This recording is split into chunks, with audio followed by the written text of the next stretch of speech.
Here at the University of Minnesota, and she has albinism, and she's here to tell you her story, and all about her, and all about albinism, and she's a great ambassador. So thank you so much. Yeah, thank you. Can you tell us?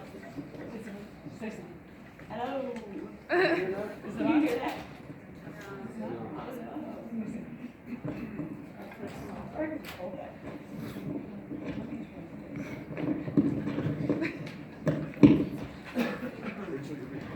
Wait, try that. Is this better? Is that better? Okay. Okay, good. Hi, well, I'm Rachel, and I'm going to ask you what music and psychology and genetic disorders and an extrovert have in common. And you're going to know by the end of my presentation. So, when I was little, or when I was born, everyone just said, like, wow, she has really white hair, and you know, my dad had blonde hair when he was little, and we really look alike, so no one thought anything, and I actually wasn't that, well, okay, then when I was 3, I looked at my mom, and she was like in the bathroom getting ready, and I looked at her and I was like, there's 2 mommies. And she was like, oh no, what does that mean? And so, I don't know if I went to the doctor or something, and no one noticed anything. And then I was getting ready for I think I took a kindergarten readiness test or something, and they said you might want to get her checked out because I think she has a lazy eye. So then I went to an eye doctor. I went to 2 eye doctors. The first person didn't tell that anything was wrong. And the second eye doctor, like, finally knew that there was something wrong. And so that's when I got diagnosed with albinism. And with albinism, there's a lot of visual impairments, like Rick said. So strabismus is when your eyes aren't quite aligned, and so that's what causes the seeing double. And then just like seeing far away or seeing close up, and that's even with glasses too. Like sometimes people think, oh, with glasses it's corrected, but for albinism usually you can't correct to 20/20. But my eyes are actually really good compared to some other people with albinism. But they actually have, like, okay, so your pupils. That's the part that lets the light in. And then your iris, that's not supposed to let the light in. But then mine have almost no pigment, so you can, that light gets in too. So that's why they're light sensitivity. And then, so I grew up and I was homeschooled, so I didn't really need too many accommodations.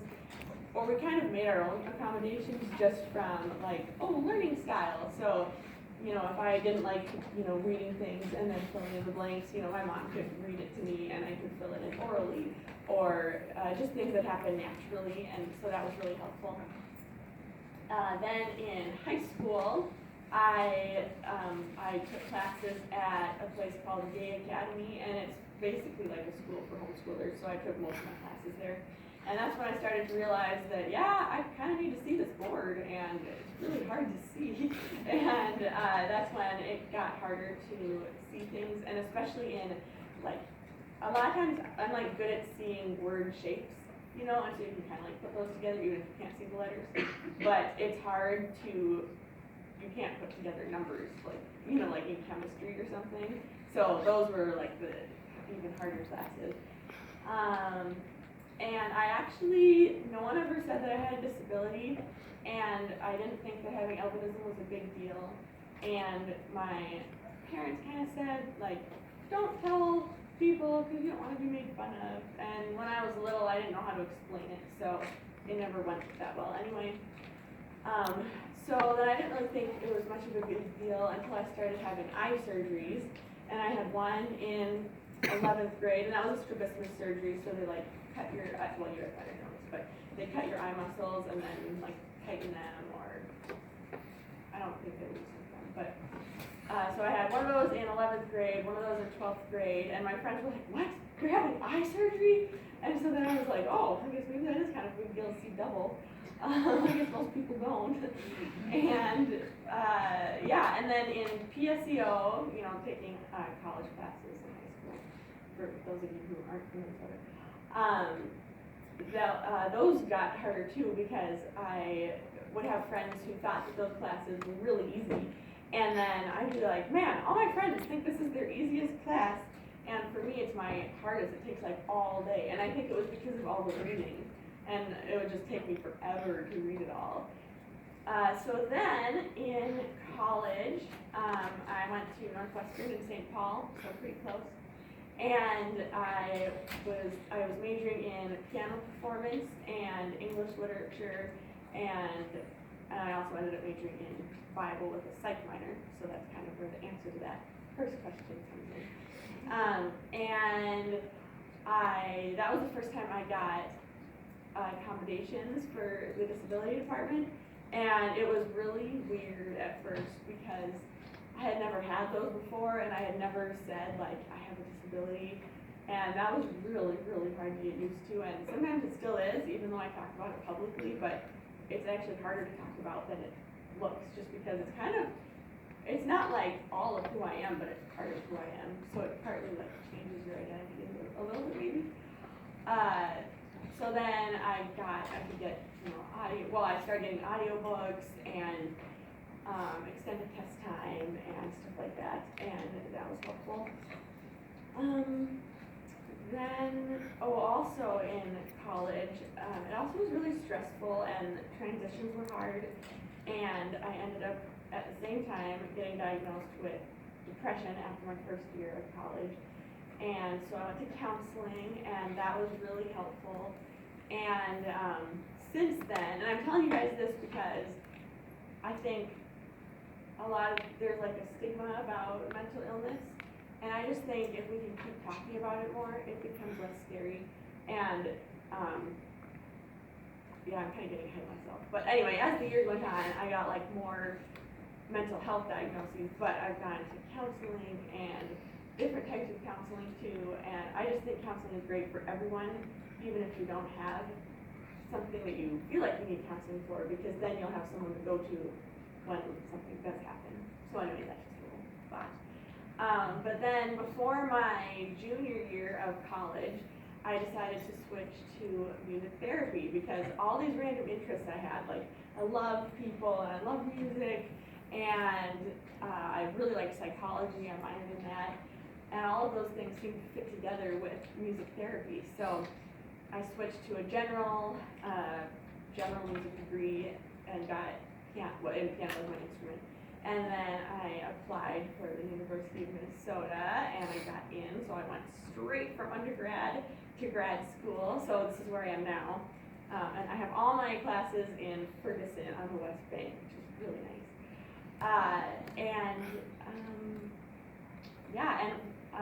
And actually here, like this year, I got a lot more accommodations than I have before, and I didn't even know about this stuff. It's so cool. They have, because it's such a big school, there are so many resources in the Disability Resource Center, the DRC, and they have this program where you can like send anything in, and then they put it on a screen for you, and they have it like read. And it's like a really good computer voice too. It's not like one of those ones that you can't understand at all. That's more distracting than just reading it would be. But no, it's like super helpful, and they have different colored papers that are see-through, and you can put them on your screen in case it makes your eyes tired, and just everything that I would not have thought of. And I just wish I could have known about some of those things before, because it could just be so helpful. And so I've been doing music therapy, and I think all of my experiences made me want to do music therapy because I can kind of empathize with people who have physical disabilities. Like I know that, like, not that I understand everything about that, but some of the same aspects we experience. Like, after I had eye surgery, people would stop asking about it after a while. But it's like, it actually takes months for your eye muscles to get like back to normal and stuff. And so now I know that when someone has a procedure, like I can keep asking about it because, maybe they don't have anybody else asking. And then with mental health, I think I became a lot less judgmental because I can like see people doing things. Music therapy a lot of times is for people with mental health. And so I'm like, yeah, like I can understand that. you know, like even if you don't do the same thing, but like why you're doing it. And I got to shadow my professor in a clinic, or a psych unit in the hospital. And it was super cool to just watch him do music therapy sessions there. And I think it's such a good experience. I wish everyone could do it, because everyone just seems so, normal, and just not how I would have expected it. And it just like normalizes it. I think when we can bring up these issues about disabilities and mental health and other things, it just normalizes it so that then it's less scary to talk about. And I did I've done a lot of disability awareness, so like speaking here, and then I would speak at Northwestern, and I started a club for students with disabilities, which was cool. And I got an ABA award from Northwestern, and another award during grad school for an audiobook company. So, and I've written to the Albinism Insight magazine, which is the NOAA organization that Rick talked about. It's their magazine. So afterwards, like, I have an example of one of my articles, and then I also have some like awareness ribbons that if you guys want to pick one up, you can, for like various awareness things, and a little card that talks about albinism. So I think that's it, and I was wondering if you guys would have any questions. Mm-hmm. What kind of a setting are you planning on doing like music therapy, like in a hospital or a school or? I really don't know yet. I'm applying I just applied for internships right now. So the applications I have open are public schools, and I think 2 that are like developmental disabilities, and like adapted music lessons and stuff. I do love doing adapted music lessons, and actually right now I have a practicum with kids, and I really like it. So maybe with kids, and I love adults with developmental disabilities too. Yeah, I work in my Sunday school class at church for adults with developmental disabilities, and we have a bell choir, and we play in front of the whole church, and it's really cool and powerful.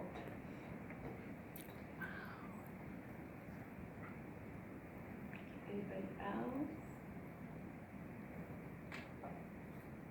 Yeah. Kind of going back to what we were talking about earlier, can you take us through like a day in your life and talk about things that has impacted your social life and things like that? Yeah, sure. So let's say a day at school. I guess like on a Monday, I would get up and just go straight to class. Well, no, I would go to practicum, and I would take the bus. I don't have a car, and I'm not really driving for various reasons, but so I would take the bus over to practicum, which is where I'm working with the little kids right now, with a music therapist supervisor. And I think one thing that was hard about that with my eyes was, I don't know the kids' names, and so they tried having name tags on for a while, but that doesn't really help me either unless they're like really big, and people don't know to make the words like really big, so it's okay, but I just have to memorize the names. And then I think I'm working on eye contact at that practicum, and sometimes that's hard because sometimes people can tell if my eyes aren't even, and so I've just always felt self-conscious about that, but I think people maybe can't tell anymore if I just think about it. Then I go back to class, and I have music therapy, like methods 3, and that's normally pretty good, and usually I can see, it's like a very small classroom, so that helps too. So I can normally see the PowerPoint, and but if I can't, I might ask like a friend what it says. And then the chalkboards are like the worst, and we have chalkboards in our rooms. So if he writes at this certain place, there's like this shadow, and so I can't really see what's written. But then I'm like, hey, can you write lower? And he's like, oh yeah, I forgot. And so I write lower, and that helps. And then I have my next class, which is in the same room, so same thing. And then I'll do homework. And like the night before, I probably would have been doing homework and maybe listening to someone reading, but also doing my own reading. And then we have night class on Mondays. So, and then I get pretty wiped. Like, I would say I'm always tired. I think my eyes always feel tired. A lot of the things that you just spoke about and that you've like brought up throughout this talk are things that like people like can't see and like that you're dealing with. So without someone like as a physician or as someone who's like trying to be an advocate for classmates and other people in the community, like how do we be more aware, make it easier for those around us? Yes. Like what are things that people have done for you without even knowing it that have helped you like lower some of your barriers? Yeah, that's good. Because I think I had to figure out a lot of things myself, like throughout my whole life. You know, like I found the NOAA organization like on my own and like got connected with it, you know, that way. So I think one thing that's nice is if you know you're gonna see someone, or like for teachers, if they know that they're gonna have a student with such and such disability, it's so helpful to just research it, because then you can ask some like educated questions to help people be able to talk about it. And it just shows that you care. And I think one of the biggest things is just remembering. You know, because I've had professors who they just like forget and don't really do the accommodations, and I don't want to keep being like, hey, can you send me that PowerPoint again? You know, like, so it's really helpful when they can just remember. And yeah, and then I think what else has helped is when I speak in public settings about it, then my friends understand, and so then like they know what I'm talking about. I don't have to explain it, which is just the best feeling ever.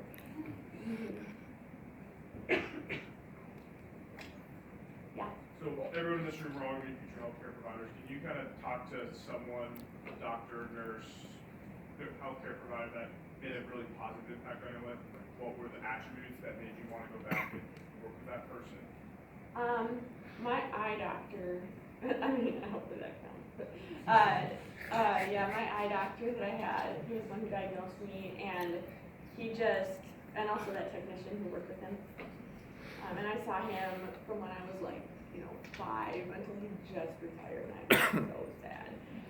Because like, they just really understood, and they, if I didn't have to, if we weren't doing like the letter tests that I always fail at the end, then, they would just make the letters big enough. If they were like, okay, just stare at that eye, they would just make them bigger. And some eye doctors who don't know that I might be like squinting to see it, I wouldn't do it, like they don't do that.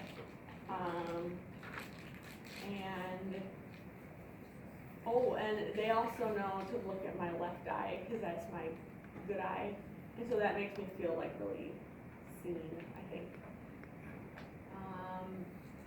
And just because there's so much knowledge about it. And then there's some doctors at the U that I see, like for skin, because with albinism you have to be careful not to get skin cancer. Because the melanin protects your skin, and so if you don't have that, then, I don't like the sun, but, and so, they just know so much, and they're kind of in like an albinism community of doctors too, like they know the eye doctors, and they know the geneticists, and they're all kind of together, so I think networking is helpful too. Yeah. So, with your vision problem, how do you read music? Something like Rick Guidotti would have lots of notes in it. Yeah, I can read music. I can't sight read very well, and I think maybe that's because I have difficulty tracking, but if it's a classical piece, I would just learn it and then memorize it, and probably by the time I learned it, it's like almost memorized too.